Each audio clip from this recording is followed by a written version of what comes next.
तो नमस्कार दोस्तों, आज के वीडियो में हम देखेंगे ये मनी बिल के बारे में। ये क्या है? तो मनी बिल जो है आर्टिकल 110 में मनी बिल के बारे में बताया गया है। बिल बिल क्या होता है उसके बारे में देख लेते हैं। Bill is deemed to be a money bill it if it contain only provision dealing with all or any of the following matters.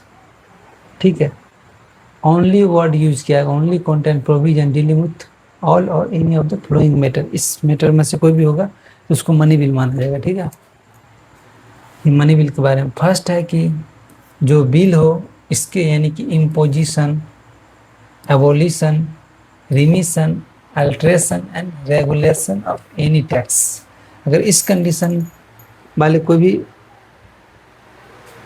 Matter हो तो उसको मनी बिल के केस में रखा जाएगा।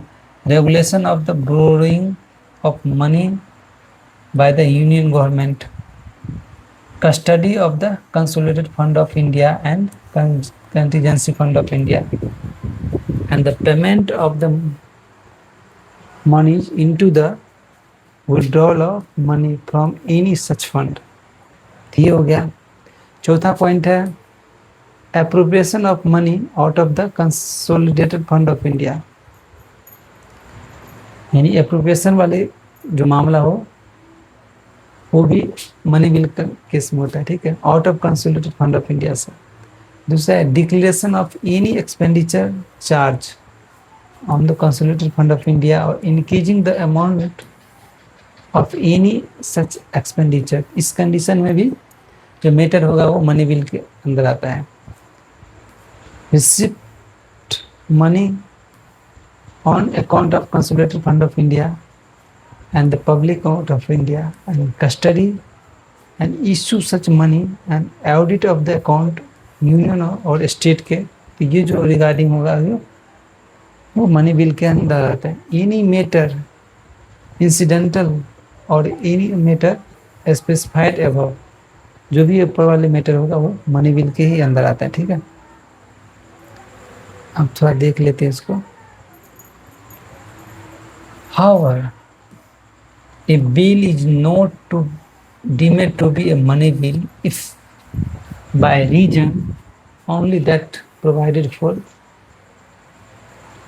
imposition of fine or other pecuniary penalty। ये जो है वो मनी बिल के अंदर नहीं आता है। ठीक है, डिमांड पेमेंट ऑफ फी और लाइसेंस और fee for service rendered, imposition, alteration, remission, regulation of any tax by any local authority or body of the local purpose। local purpose वाले कुछ भी हो इस कंडीशन में तो मनी बिल केस में नहीं होगा। Other feature of bill, decision of the speaker of the Lok Sabha is final on the question where bill is money bill, यानी लोकसभा के डिसीजन जो होता है अंत में फाइनल होता है मनी बिल के रिगार्डिंग। ठीक है, His decision can not be questioned any court law। इसका जो डिसीजन है वो फाइनल डिसीजन होता है, इस डिसीजन को कोई कोर्ट में क्वेश्चन नहीं उठा सकता है। और in either house of parliament even the president भी इसको क्वेश्चन नहीं कर सकता।